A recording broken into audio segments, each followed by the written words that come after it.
기복신앙과 거짓, 예레미야 6장 8절에서 21절 말씀으로 오늘도 하나님을 경험으로 알기 원합니다.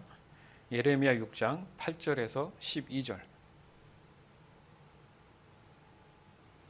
예루살렘아, 이 책망의 말씀을 들어라. 그렇지 않으면 내가 너를 버리고 내 땅을 황무지로 만들어 그 땅에 아무도 살지 못하게 할 것이다. 만군의 여호와께서 이렇게 말씀하셨다. 너희의 원수들이 포도나무에서 마지막 포도를 걷어들이듯 살아남은 이스라엘 백성을 찾아낼 것이다. 그러니 너는 아직 시간이 있을 때에 포도를 걷어들이는 사람처럼 가지마다 다시 한번 잘 살펴보아라.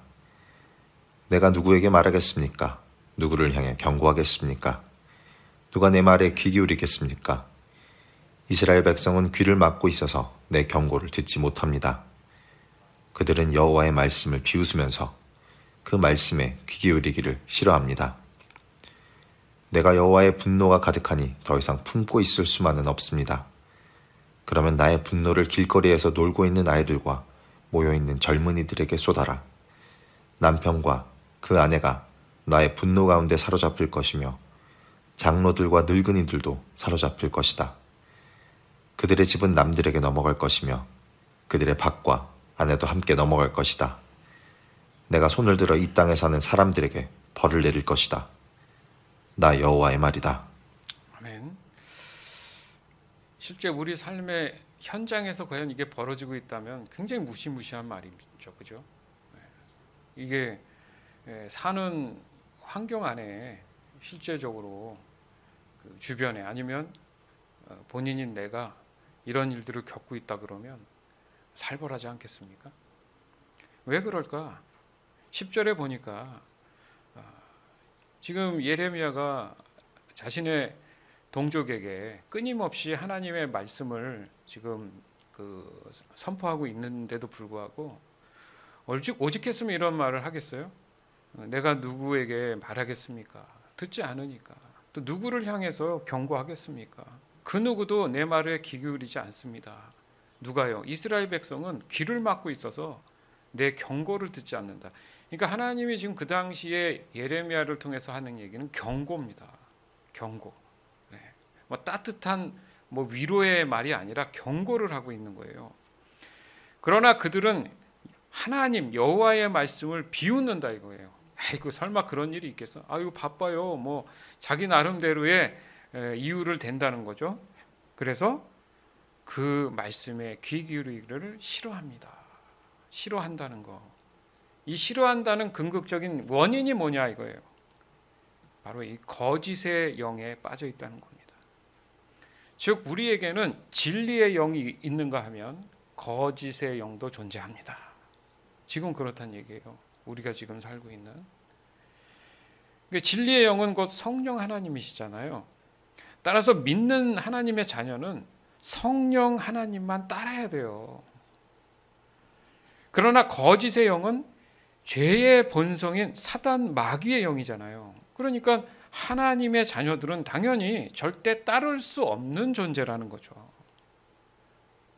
어느 날은 진리의 영을, 어느 날은 거짓의 영을 따를 수 없다는 얘기예요. 로마서 8장 13절에서 15절. 죄의 본성에 따라 산다면 여러분은 죽을 것입니다. 그러나 성령의 도우심을 받아 몸의 악한 일을 죽인다면 여러분은 살 것입니다. 왜냐하면 하나님의 영으로 인도받는 사람들은 누구나 하나님의 자녀이기 때문입니다. 여러분이 받은 성령은 여러분을 다시 두려움에 이르게 하는 노예로 만드는 영이 아니라 여러분을 하나님의 자녀가 되게 하는 영이십니다. 그래서 우리는 그 성령을 의지하여 아바, 아버지라 부를 수 있는 것입니다. 아멘. 좀 전에 제가 설명드린 것처럼 죄의 본성을 따라 사는 것은 죽는 거다. 그러나 성령의 도우심, 그러니까 진리의 영의 도움을 받는 것은 사는 거다. 아멘. 왜냐하면 하나님의 영으로 인도함 받는 사람은 누구라고요? 누구나 그런 사람은 하나님의 자녀다. 그래서 성령을 의지하게 된다면 그 사람은 하나님을 아버지라 부를 수 있는 자격을 얻게 되는 것이다 이거예요. 그러니까 거짓의 영을 가지고 있는 사람이 하나님을 아버지라 부를 수 없는 게 관계가 안 된다는 얘기예요. 옆집에 어떤 아저씨를 내가 아버지 미쳤다고 하겠죠. 전혀 관계가 없으니까. 그런 것과 같은 거예요. 그러니까 거짓의 영으로 인해서 하나님을 찾고 있다라는 것 자체가 말도 안 되는 모순이라는 거죠. 문제는 뭐냐? 하나님의 자녀가 된 상태라 할지라도 늘 우리의 삶 안에는 죄성에 노출되어 있는 일상을 보낸단 말이죠. 그리고 그 죄성 가운데 가장 노출이 일반적으로 우리 일상에서 제일 많이 접하는 것이 바로 거짓에 대한 거예요. 거짓. 그러니까 이런 예도 있어요. 그 정신과를 찾는 사람들 중에 그 교회에서 신앙생활하는 사람이 적지 않다는 얘기가 있습니다. 그런 통계가 있어요. 그 이유가 뭐냐면 그 신앙과 현실에 대해서 그 믿음이 부족하거나 그게 명확하지 않은 사람들의 어떤 그 성향을 보면은 모순이 생긴다고 착각을 하는 거죠. 헷갈린 거죠. 그래서 적게는 아니면 많게 그런 갈등들이 끊임없이 쌓이고 쌓이다 보니까 그 마음 안에 불편함이 자꾸 쌓이니까 정신적으로 많은 스트레스를 받게 되는 경우라는 거죠. 무슨 말이냐면 그 죄성으로 살아가는 일반적인 사람들이라고 한다면 어때요? 내가 필요에 따라서 속마음을, 그러니까 거짓된 마음을 감춰서 뭐 진리라는 것을 포장할 수도 있지 않습니까? 왜요? 자신이 살아남아야 되니까. 자신의 유익에 대한 부분에 대해서는 충분히 타협할 수 있다라는 스스로의 관용이 존재합니다. 그렇지만 이제 교회를 다니기 시작했다. 그 의미는 뭐예요? 예수 믿고 구원받았다. 그래서 그리스도인으로서 살다 보니까 이런 말씀들을 나누고 성경을 보다 보니까 내 스스로의 관용이라는 부분에서 이것은 타협하지 말아야 될, 그러니까 용납할 수 있는 문제가 아닌데도 불구하고 이것을 용납해야 되냐, 때로는 그래야 되느냐, 만해야 되는 대한 것에 대해서 갈등을 하기 시작했다는 거죠. 그러니까 그러다 보니까 나타나는 현상이 기복신앙이라는 거예요. 즉 신앙도 지켜야 되고 남들이 말하는 현실에 대한 타협이나 이 필요가 채워져야 한다는 이 판단을 하기 시작한다는 거죠. 즉 기복신앙도 어찌 보면 자기 자신을 속여서 나온 결과가 된다는 겁니다. 따라서 이 온전한 신앙으로 살아간다는 것이 때로는 믿는 사람들, 그리스도인에게 얼마나 많은 믿음이 요구가 되는지 모릅니다. 바로 그 예로 오늘 본문인 이 예레미야 시절, 이 선지자, 예레미야 선지자 시절에도 상당히 이 거짓이 팽배했던 아주 심각한 그런 기복신앙적인 그런 심각한 그런 상황에 대해서 우리가 비춰보면서 우리가 살고 있는 이 시대와 나의 어떤 신앙에 대한 부분들을 다시 한번 돌아보는 그런 시간이 되기를 원하는 거예요. 예레미야 5장 31절, 예레미야 8장 4절에서 5절, 8절. 예언자들은 거짓을 말하고 제사장들은 제멋대로 권력을 휘두르고 내 백성은 그런 제사장들을 좋게 여기니 마지막 때가 오면 너희가 어떻게 하려느냐. 너는 유다 백성에게 말하여라. 나 여호와가 이렇게 말한다. 사람이 넘어지면 다시 일어나지 않겠느냐. 그릇된 길로 가면 다시 돌아오지 않겠느냐. 그런데 어찌하여 이 백성은 그릇된 길로 가며 다시 돌아오지 않느냐. 그들이 거짓에 사로잡혀서 돌아오기를 거부한다. 너희가 어찌하여 우리는 지혜롭고 우리에게는 여호와의 율법이 있다고 말하느냐. 실은 서기관들은 여호와의 율법을 거짓말로 기록하였다. 그 하나님께 돌아오지 못하는 그 문제의 핵심이 뭐라고요? 5절에 보니까 그들이 거짓에 사로잡혀서 돌아오기를 뭐 한다고요? 거부한다. 이거는 단 한 사람도 제외 없이 일어나는 공통적인 문제입니다. 거짓에 사로잡혀서 그런 거예요. 그래서 오늘 고민해야 될 부분이 바로 이거죠. 기복신앙과 거짓이에요. 그러니까 같은 의미라는 거죠. 이것을 깨닫게 되면 지금 나의 신앙의 어떤 현 주소를 알게 되겠죠. 그러다 보면 잘못이 있으면 하나님 앞에 용서를 구하고 돌이켜서 온전한 신앙으로 우리가 살아갈 줄 믿습니다. 그러니까 우리가 거짓말을 할 때 거짓의 모든 것은 전부 하나님 말씀에서 벗어난 것이다 이렇게 볼 수 있는 거예요. 그러니까 성경에서 나타난 하나님이 말씀하시는 뜻이 있지 않습니까?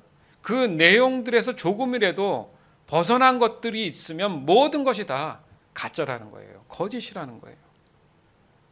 즉 누군가가 거짓을 행하거나 거짓을 말한다는 것은 모두 진리의 영으로부터 온 것이 아니고 거짓의 영으로부터 온 것이다 이겁니다.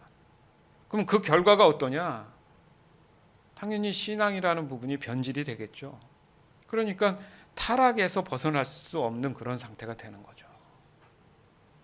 따라서 지금 당장은 온전한 신앙으로 믿음을 지켜나가고 있다 하더라도 언제 어떻게 바로 이 거짓의 영에 미혹을 받아서 그 신앙이 변질될지 모른다는 겁니다.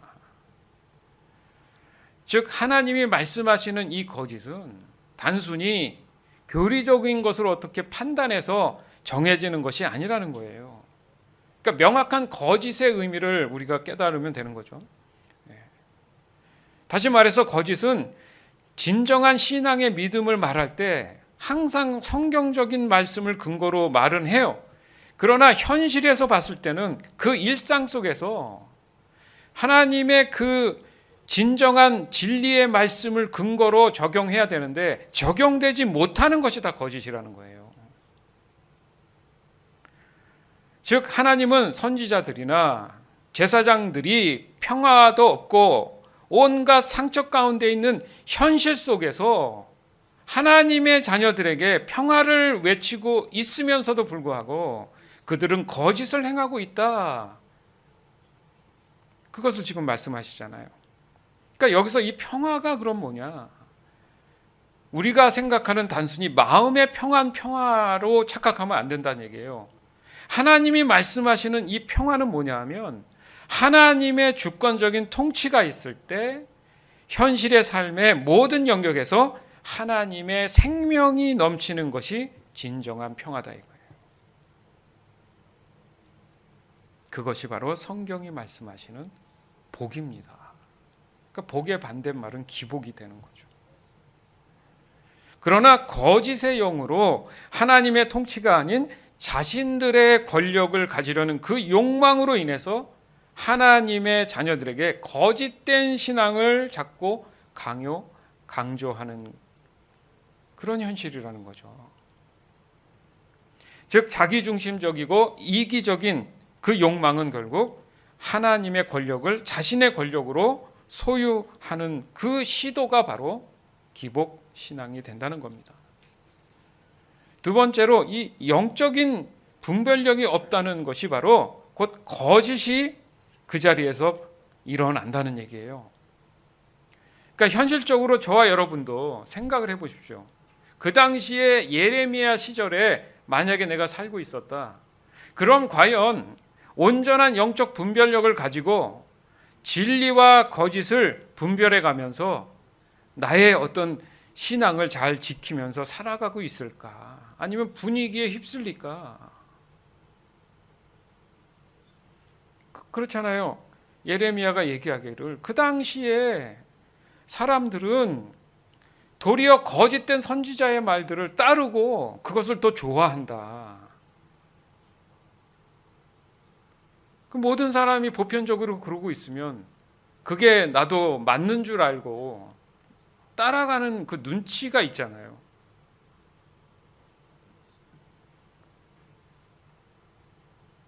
그렇게 보면 내가 그 당시에 거짓 선지자, 그러니까 거짓 선지자인지 모르겠죠. 그냥 선지자들 중에 어떤 사람들이 얘기하는 것과 예레미야라는 하나님의 부르심을 받은 이 경고의 메시지를 전할 그 이 예레미야의 이야기를 듣고 따르겠느냐. 이런 고민을 한 번쯤은 하게 된다는 거죠. 즉 영적인 이 분별은 진리로 포장된 거짓이잖아요. 그죠? 그것을 내가 명확하게 구분할 수 있는 그런 하나님의 지혜가 내 안에 있느냐 이거예요. 하나님의 지혜가 내 안에 있다? 하나님의 영이 내 안에 있다. 진리의 영이 내 안에 있을 때 구별이 가능하다는 얘기죠. 따라서 저와 여러분이 지금 이 순간에도 누누이 강조하는 하나님의 관점을 가져야 되는데, 그렇지 않으면 현실적인 이유를 들어서, 이것저것 핑계와 이유를 들어서 하나님의 말씀조차 거짓으로 만들 수 있다라는 겁니다. 즉 성경을 근거로 말할 때 우리가 하나님의 언약에 대한 성취를 늘 강조하잖아요. 그죠? 그게 뭡니까? 결론적으로 영생이잖아요. 성경 그대로 지금 우리가 나누고 있는 내용이란 말이에요.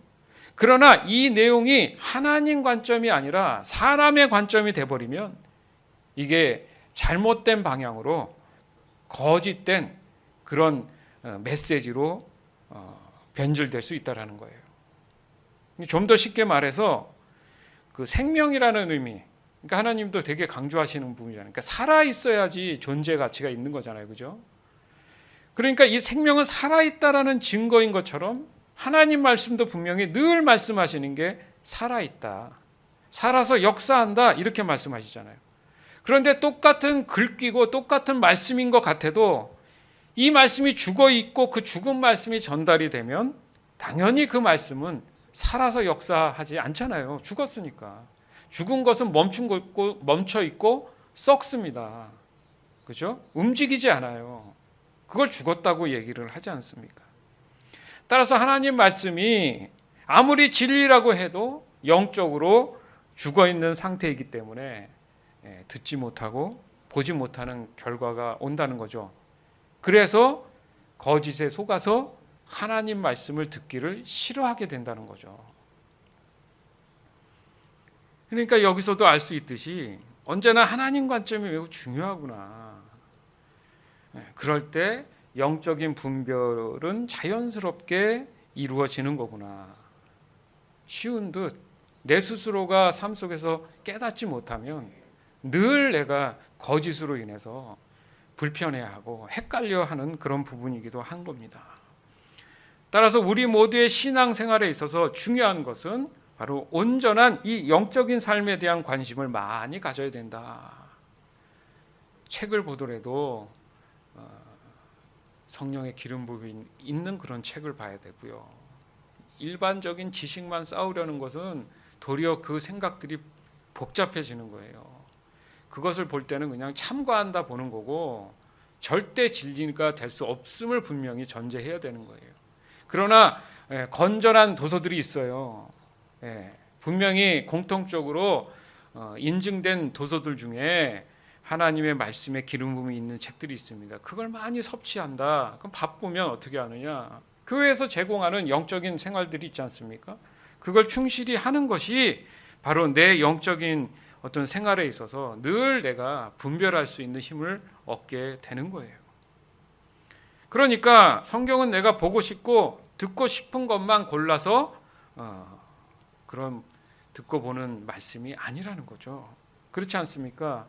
그 옛날에 이스라엘 백성이 광야에서 먹을 게 없을 때 배고프다 그러니까 하나님께서 하늘의 양식을 내려주신다 해서 만나잖아요. 만나 뜻이 이것이 무엇이냐잖아요. 하나님의 생명이 하늘에서 내려왔을 때 그 만나는 그날에 좋겠습니다. 그걸 보관해서 내일 먹어야지 했을 때는 그 다음날 열어봤더니 다 썩었잖아요. 하나님이 매일 공급하시는 그날의 말씀이 있는 거예요. 아멘. 그래서 그 말씀을 내가 공급받음으로 인해서 살아가는 것이기 때문에 그 말씀이 주어졌을 때 내가 보기에 좋은 말씀, 싫은 말씀 그렇게 선택할 문제가 아니라 중요한 것은 그 말씀에 순종하는 게 더 중요하다. 이게 바로 건전한 영적 생활이란 말이죠. 따라서 그 외의 모든 거짓은 허상, 거짓은 없는 얘기를 하는 거잖아요. 그죠? 만드는 거란 말이에요. 그러니까 없는 거예요. 가짜라는 거예요. 그러니까 능력이 당연히 나타나지 않죠. 존재가 없는데. 그런데 거기에 우리가 미혹에 빠지면 자꾸 엉뚱한 말이 뭡니까? 없는 말을 하기 시작한다는 거죠. 예레미야 7장 3절에서 5절. 만군의 여호와 이스라엘의 하나님께서 이렇게 말씀하셨다. 너희의 길과 행실을 바꾸어 올바른 일을 하여라. 그러면 내가 너희를 이곳에 살게 하겠다. 이것이 여호와의 성전이다. 이것이 여호와의 성전이다. 이것이 여호와의 성전이다 하는 사람들의 거짓말을 믿지 마라. 너희는 너희의 길과 행실을 바꾸어 올바른 일을 해야 한다. 이웃끼리 정직하게 살아야 한다. 아멘. 보세요. 눈에 보이죠. 여기 교회예요. 여기 교회. 그 당시에 여호와의 성전이다. 그런데도 불구하고 뭐라고 말씀하십니까? 이건 사람들이 거짓말하는 거다. 그럼 얘기하죠. 여기 있는데요. 분명히 여기 성전이 있고 뭐 교회가 있는데 왜 없다고 합니까? 이렇게 얘기할 수 있죠. 그런데 지금 반복해서 3절하고 5절에서 말씀하시는 게 뭐예요? 너의 길과 행실을 바꾸어 올바른 길로 가라. 그 지금 현재 뭐예요? 올바르지 않은 길로 가고 있다라는 말씀이잖아요. 행실을 바꾸어라. 그러니까 여기서 말씀하시는 그러면 성전 자체가 거짓말이라는 얘기입니까? 그게 아니라는 거예요. 사람들은 눈에 보이고 내가 잘하고 있으면 그게 맞다고 얘기를 하는데 그러면 하나님 입장에서 아니라고 하면 아닙니까? 뭐가 잘못됐습니까? 라는 질문을 해야 되는데 하나님 무슨 소리입니까? 보이잖아요. 이렇게 얘기를 뻔뻔스럽게 한다는 거죠. 그러니까 하나님이 원하시는 성전이 있다라는 얘기잖아요. 그렇지만 사람들은 자신들이 임의로 만든 성전이 진짜 성전이라고 얘기하는 거예요. 가짜인데 진짜처럼 얘기하는 거죠. 즉 성전이라는 공간은 있고 그 성전이 사람 눈에 볼 때는 화려하고 뭔가 거룩함이 느껴지는 분위기가 있다 해도 하나님의 임재가 없는 공간이라면 그건 그때부터 성전이라고 볼 수 없는 거죠. 누구의 관점에서? 하나님의 관점에서는. 그 이후로는 그건 가짜 성전이 되는 거죠. 근데 사람들은 그 가짜 성전을 따른다는 거죠. 그러니까 껍데기만 있지 알맹이가 없는 그런 모습으로 거짓의 미혹에 빠져서 그게 삶의 소망인 것처럼 살아가다 보니까 나중에 보니까 후회하고 허무함에 빠지게 된다. 이겁니다. 따라서 지금 우리에게는 내 자신이 영적인 성전이기 때문에 내 영적인 마음 안에 하나님의 임재가 없으면 마치 내가 뭔가 종교적인 자세로 엄숙하게 신앙의 어떤 그런 임한 모습이 있다 해도 그 모든 것들은 뭐라고요? 거짓입니다. 가짜예요. 가짜. 그 결과 어떻습니까? 당연히 삶 안에는 하나님의 능력이 그 사람을 통해서 나타나지 않는다는 거죠. 너무 당연한 거 아닙니까? 없는 얘기니까 당연하죠. 그런 상태에서 사람들은 끊임없이 복을 원한다고 목을 쉬도록 하나님 앞에 외치는 거예요. 자, 여기서 복이 달라지잖아요. 우리가 깨달았던 성경적 복은 하나님이신데 이 사람들이 바라는 복은 뭐예요? 삶에서 필요한 것들 아니면 탐욕에 의한 그런 욕구에 의한 그런 내용물들을 원하는 거지 하나님을 원하는 게 아니잖아요. 그러니까 관점이 완전히 다르다 보니까 거기에 하나님이 안 계시기 때문에 그 사람에게는 만족이 찾아오지 않는 겁니다. 아무리 불려서 뭔가 있다 해도 그것이 그 마음에 채워지지 않는다는 거죠. 하나님으로 채워져야지만이 늘 마음에 기쁨이 있고 차고 넘친다. 그래서 그런 말씀을 하는 겁니다. 히브리서 4장 10절에서 13절. 하나님께서 주시는 안식을 누릴 사람들은 하나님께서 자기 일을 쉬셨던 것처럼 모든 일에서부터 자유롭게 편안히 쉬게 될 것입니다. 우리는 그 누구도 지난날 불순종했던 사람들처럼 되지 않으며 그곳에 들어가지 못하는 일이 없도록 힘써야 할 것입니다. 하나님의 말씀은 살아있고 힘이 있습니다. 양쪽에 날이 선 칼보다도 더 날카로워서 우리의 혼과 영과 관절과 골수를 쪼개며 마음속에 있는 생각과 감정까지 알아냅니다. 하나님 앞에서 숨길 수 있는 것은 아무것도 없습니다. 모든 것이 다 드러나기 때문에 그분 앞에서 우리의 모든 것을 보여드려야 합니다. 아멘. 분명히 말씀하시잖아요, 그죠? 하나님 말씀은 살아 있고예요, 살아 있고. 그러니까 하나님 말씀이 죽어 있으면 어때요? 힘이 없죠. 살아 있기 때문에 힘이 있는 거죠. 아멘. 그러니까 내 안에 하나님의 영, 진리의 영, 성령께서 안 계신다는 의미는 죽은 거잖아요. 그러니까 힘이 없죠. 사람이 죽으면 푹 처지잖아요. 그 똑같은 원리인 거예요. 따라서 거짓 신앙 체계에 한번 빠지기 시작하면 사람이 일단 뻔뻔해져요. 네. 그래서 거짓말을 하는 것을 즐기기 시작합니다. 아우, 속네, 잘 속네. 어제 해필이면 뉴스에 한국의 어떤 사람이 이제 뭐 사기면 사기죠. 잡혔어요. 어떻게 잡혔냐면 그 예전에 그 다른 나라에 어떤 영향을 갔는지 뭘 했는지 거기서 이제 숙소에서 불이 났는데 이제 처리가 됐는데 이 사람이 여행자 보험을 들지 않아 가지고 돈이 너무 많이 나올 것 같으니까 이제 자기네들끼리 그러니까 많이 그래도 그 당시에 좀 뭐 다쳤는지 이제 같이 왔던 일행들하고 그 입을 맞춰서 자기가 이제 모든 사람을 구한 것처럼 이렇게 하면서 다친 것처럼 이렇게 해서 어떤 사람들로 통해서 이제 후원금이나 이런 걸 이제 받는다는 생각을 했는지 이제 보험에 대한 부분들은 이제 어떻게든 좀 만회하려고 했어요. 그래서 그게 그 당시에 일 처리가 잘 된 거예요. 근데 그게 소문이 나면서 이제 한국에 다 알려지다 보니까 뭐 나라 기관이라든지 뭐 대기업들이 좋은 일이 한 사람이 의인이 됐잖아요, 그죠? 영웅이 돼서 그 사람을 특별히 뭐 상금을 준다든가 상을 준다든가 뭐 이런 일이 생겼습니다. 근데 그걸 도와준 사람은 뭐 그 당시 말해서 그래 뭐 그럴 수 있지 했어요. 근데 이 사람이 점점 이제 이 간땡이가 부어져 가지고 책을 씁니다. 그러니까 상상의 소설을 쓰는 거야. 이제 어떻게 해서 자기가 그렇게 했다. 그러니까 책이 잘 팔리겠죠. 또 출판사가 이제 그 사람을 또 이용해서 그렇게 했을 수 있지만은 그러면서 더 담대해지면서 강연도 나갑니다.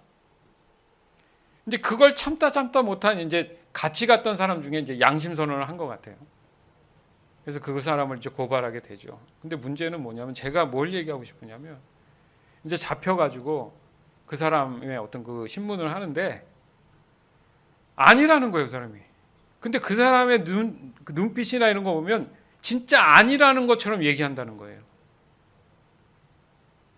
여러분 이해되십니까? 저는 좀 이해돼요.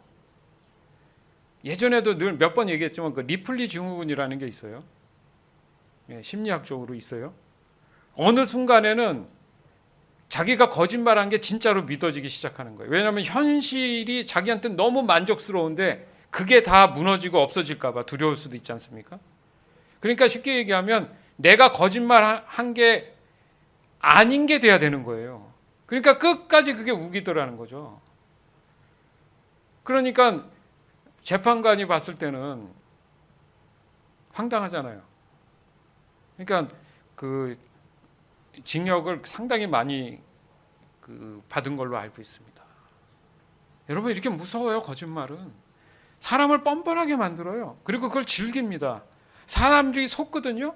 그 속음에 나에게 어떤 이익들이 막 돌아오기 시작하면 끊임없이 거짓말을 만들어야 되잖아요.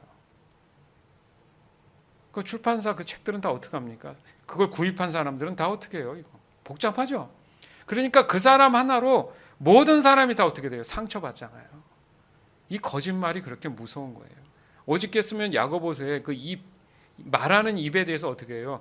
큰 배의 키와 같다 그러잖아요. 그래서 우리가 말하는 게 무서운 거예요. 왜요? 이 말의 힘이 능력이 있기 때문에 거짓말의 능력이 생겨버리면 상당히 많은 사람들이 다칩니다. 그래서 말하는 걸 조심해서 하라는 이유가 거기 있잖아요. 이 거짓말이 이렇게 사람을 뻔뻔하게 만들어요. 왜냐하면 자신의 방법으로 하나님 말씀을 이용하게 되기 때문이에요. 그래서 그 속 안에는 세상의 쾌락을 즐긴다는 거죠. 잘 속네. 그래서 자신들의 욕구를 충족할 수 있는 이 말씀들로 끼워 맞추기 시작하는 거예요. 그러니까 말씀이 있고 내가 따라가는 게 아니고 내 기준이 있어서 나에게 맞는 말씀을 이렇게 찾아내서 붙이는 거, 그게 이단이잖아요.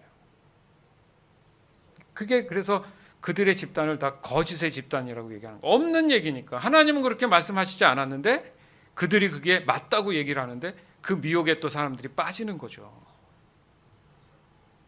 그 결과 자기중심적인 신앙 체계를 구축하게 된다는 겁니다.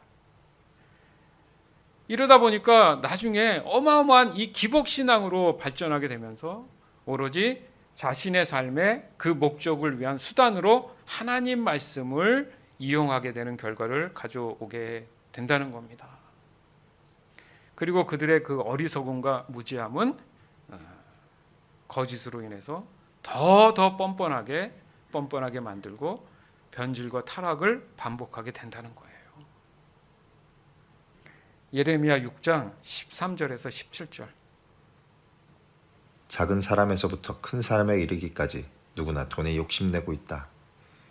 예언자와 제사장들까지 모두 거짓말을 하고 있다.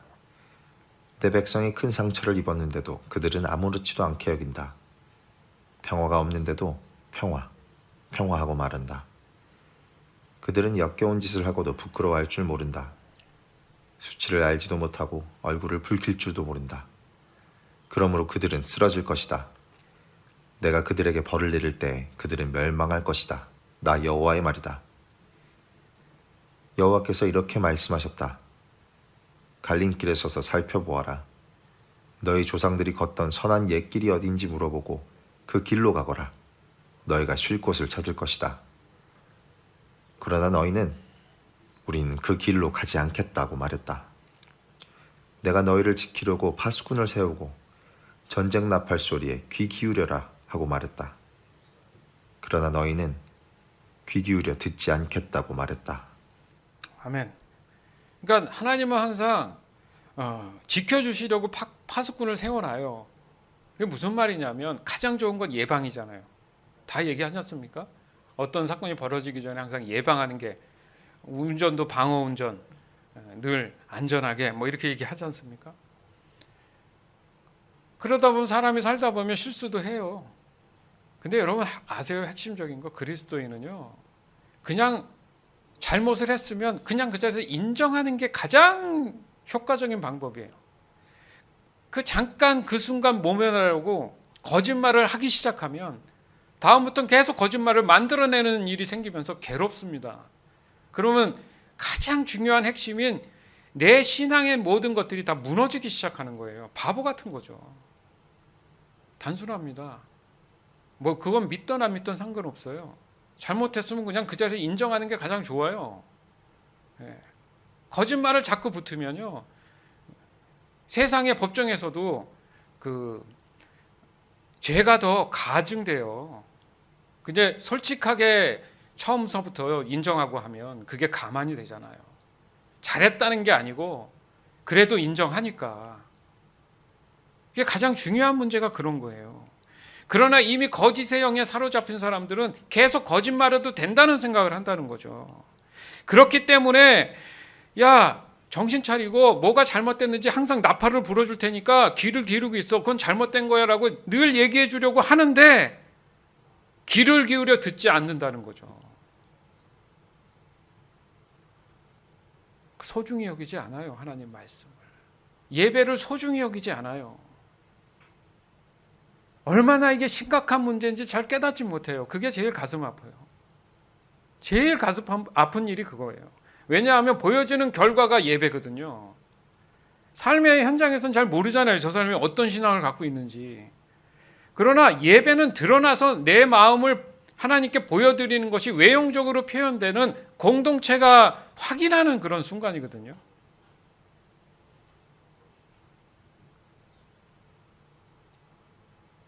왜냐하면 기복신앙의 근거가 사람의 탐욕에 있기 때문에 그렇다는 얘기예요. 탐욕을 위해서는 거짓말을 반드시 해야 돼요.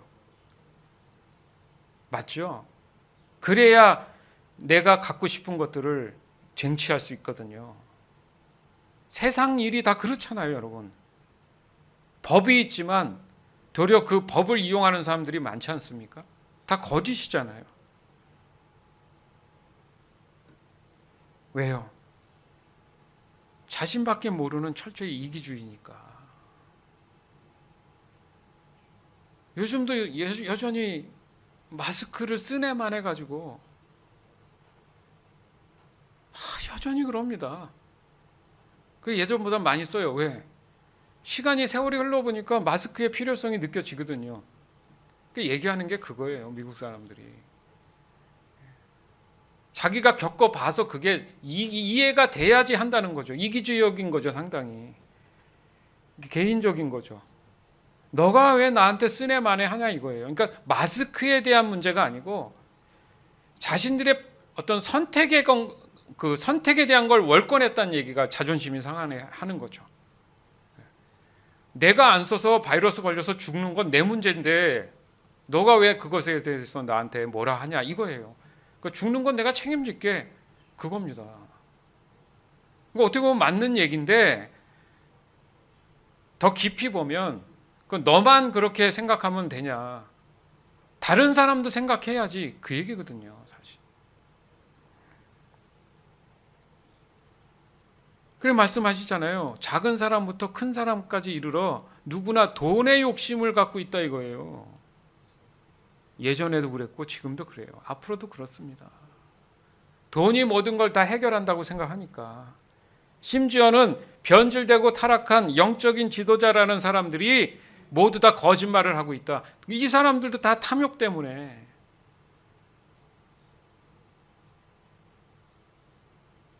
그러다 보니까 사람들의 이 현실적인 필요를 너무너무 잘 알고 있는 거짓의 영들이 그 허점을 이용해서 변질된 그 진리를 가르치는 것이 바로 그 결과물이 기복이라는 거죠. 아시겠습니까?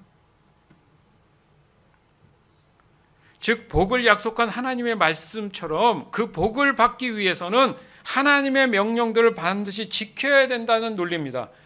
겉으로 볼 땐 맞잖아요. 진리잖아요. 겉으로 볼 땐. 근데 더 깊이 보지 못하게 만드는 거예요. 정신없게 만드는 거예요. 왜? 자기네 얘기를 따르라 이거죠.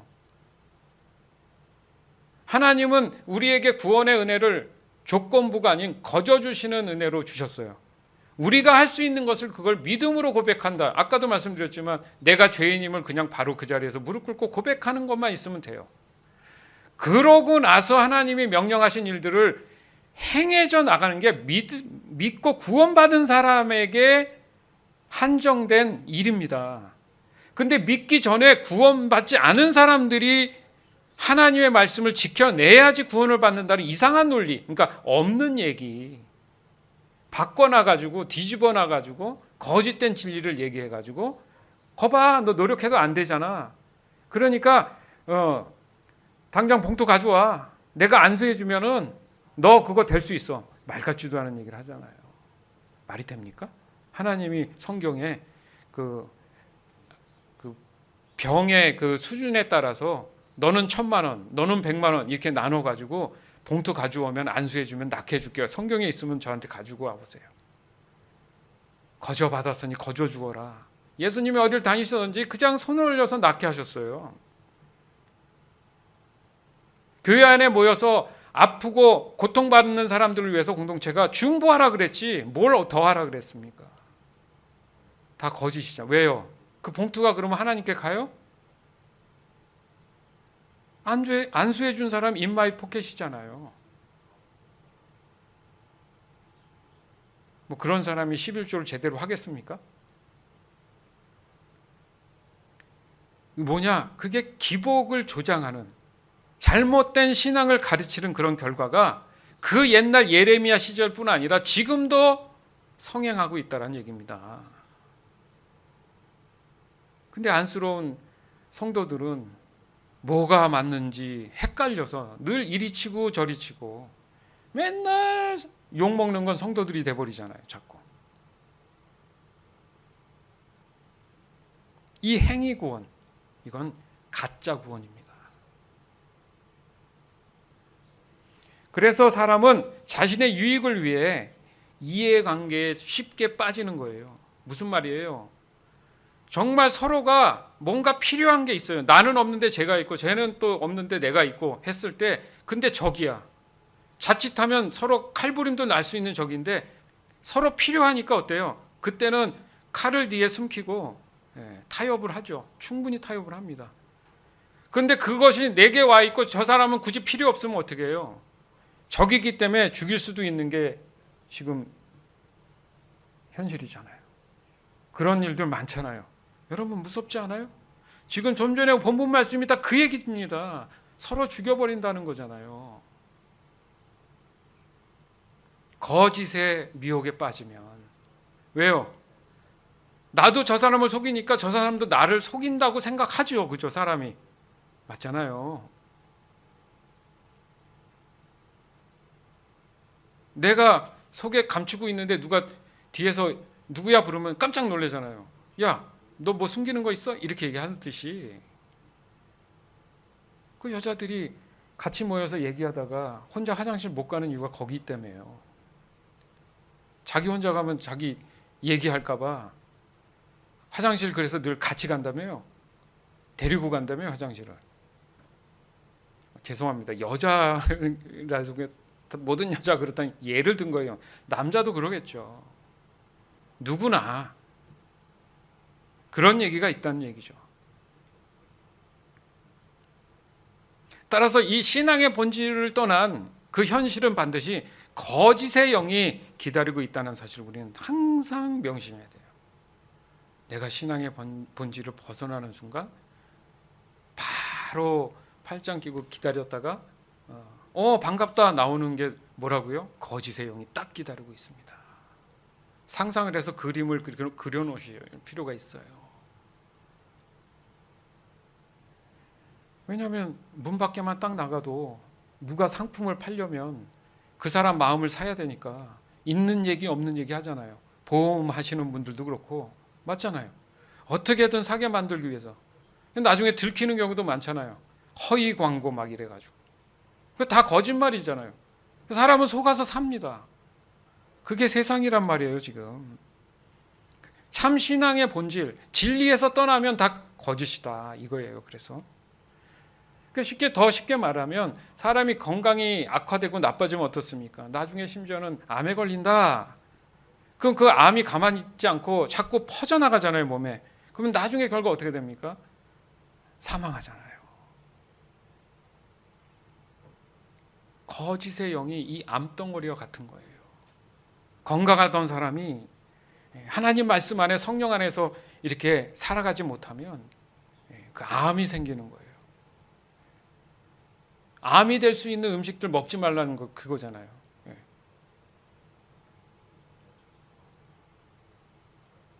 즉 기복신앙으로 인한 어떠한 형식과 또 종교적인 행위, 희생이나 행위나 그런 헌신은 절대 하나님을 사랑하는 것이 아니다.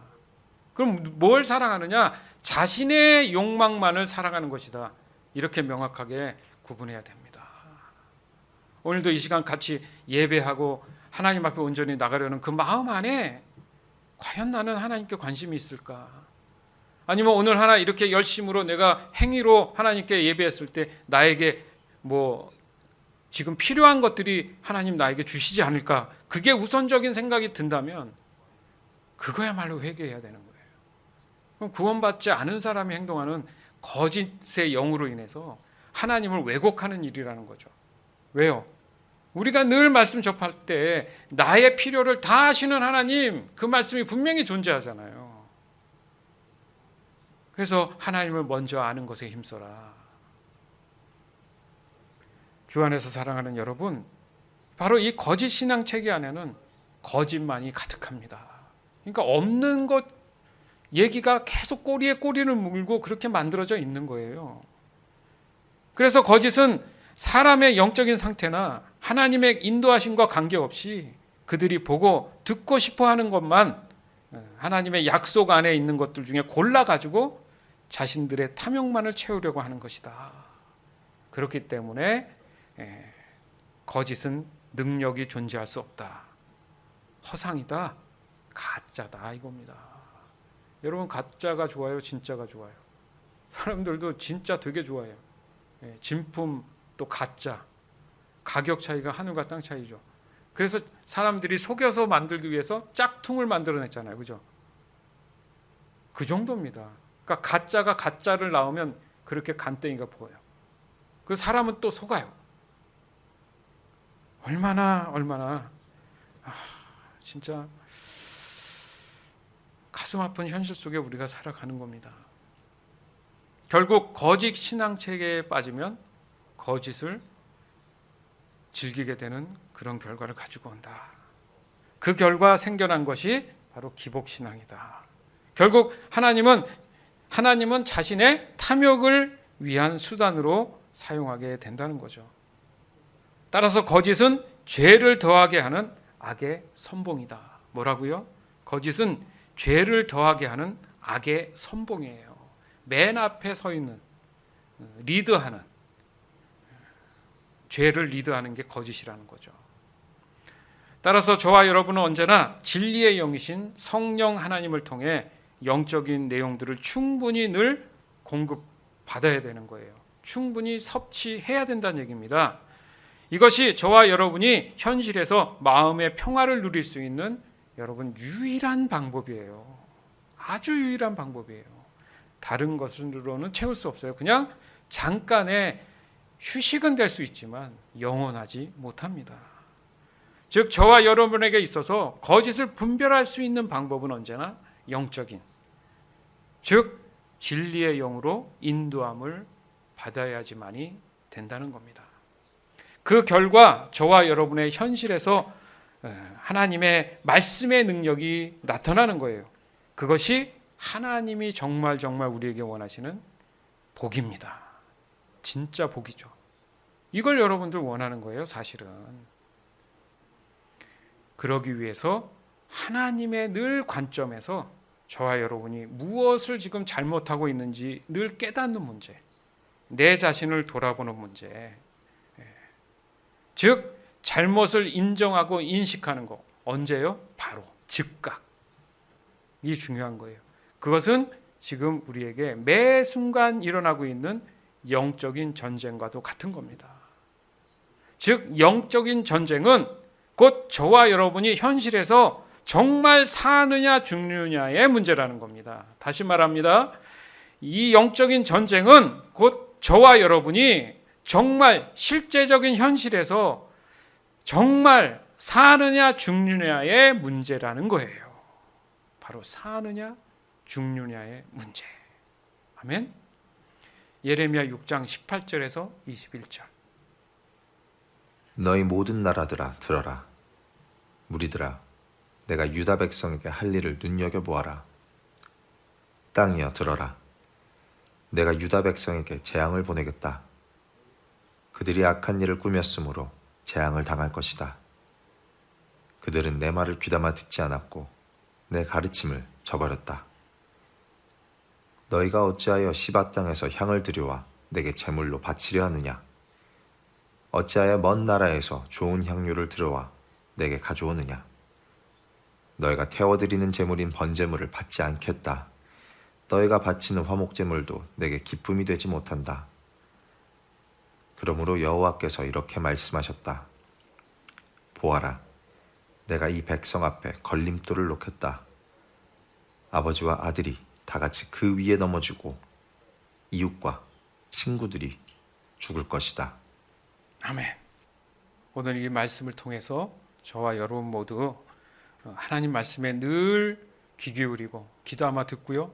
또 하나님의 가르침을 늘 받고 그대로 순종하는 귀한 하나님 자녀다운 모습을 날마다 지켜나가기를 이 시간 주 예수 그리스도 이름으로 간절히 축원합니다.